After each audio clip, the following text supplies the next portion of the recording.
Well, the reason why I'm standing here in front of you is to talk about mountaineering, which is my very beautiful but also very harmful passion. This is a passion full of ups and downs, which sometimes could bring you a euphoria. So you would be able to feel really happy.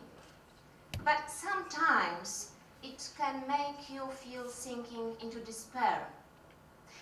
But no matter the fact that you experience such extremes, the good news is that you are able to keep the balance. So my question is, how many of you, as you are sitting here right now, have your own passion? Come on, raise your hands.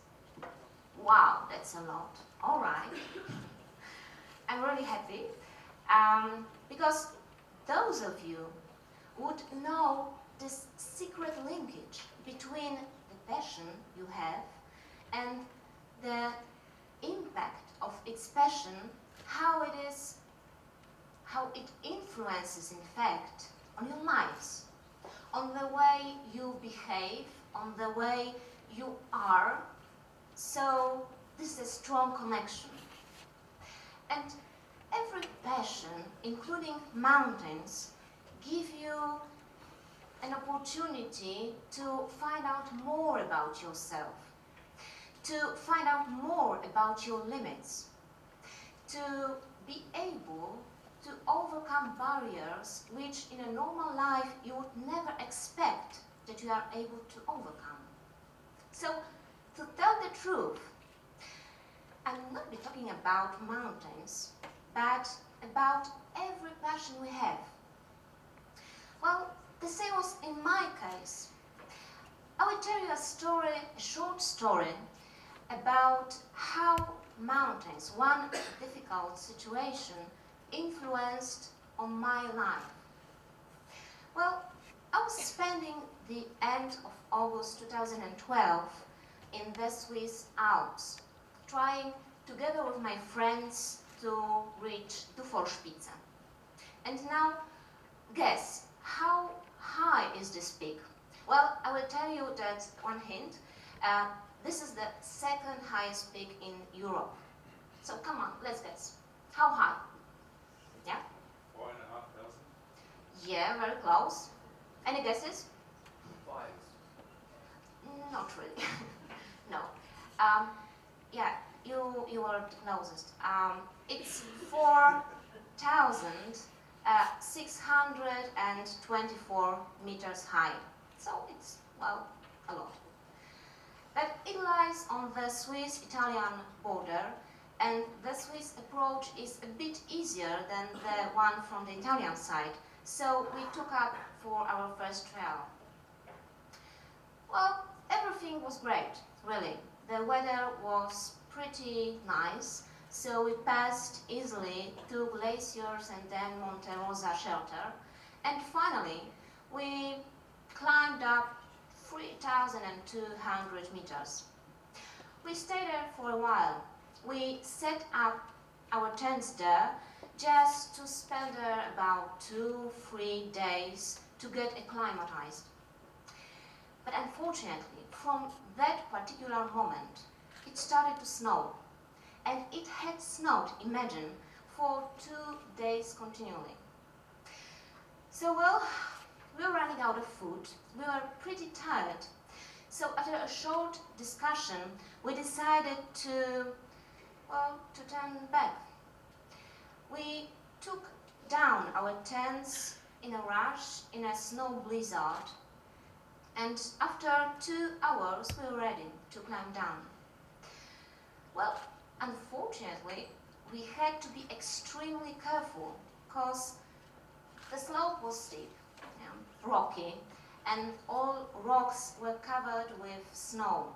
And moreover, due to the turbid fog, we couldn't see further than 20 meters. So we started to climb down, one by one, searching for a right way in a deep snow. But suddenly, when I was sliding down, sitting on my bottom, which is, by the way, the safest position in in such a situation, but a bit happy. Well, I was happy at the time. Well, my foot hit a rock, and the pain was so heavy that, well, I lost consciousness for a while, but I managed to inform my partner about this fact, so he was prepared for it. Yes.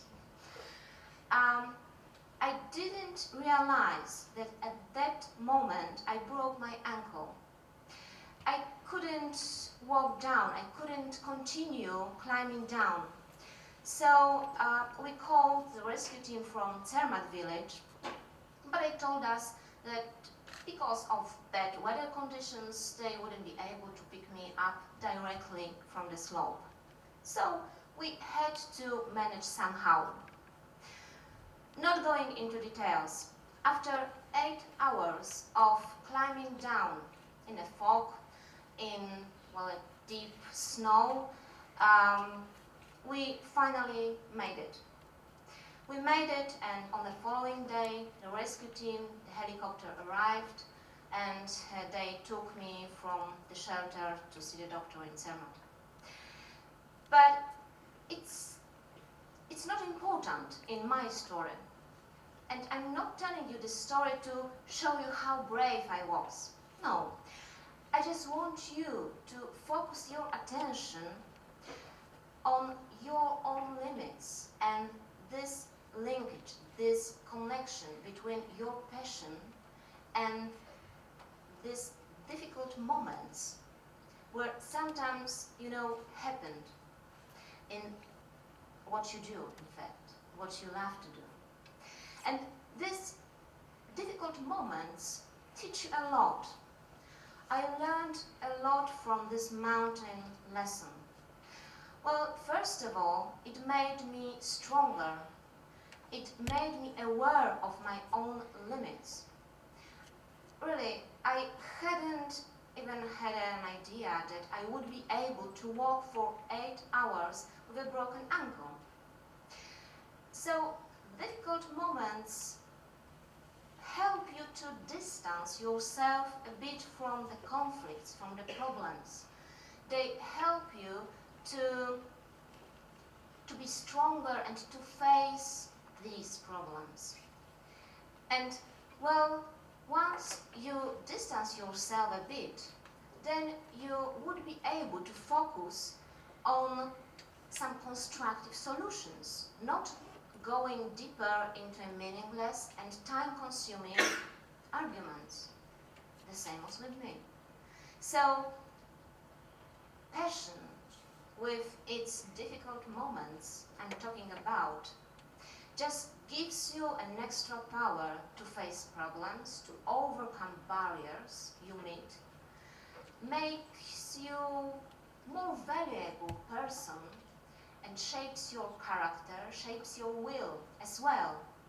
So you are a good team player, not only in climbing partner, but a better co-worker, better friend.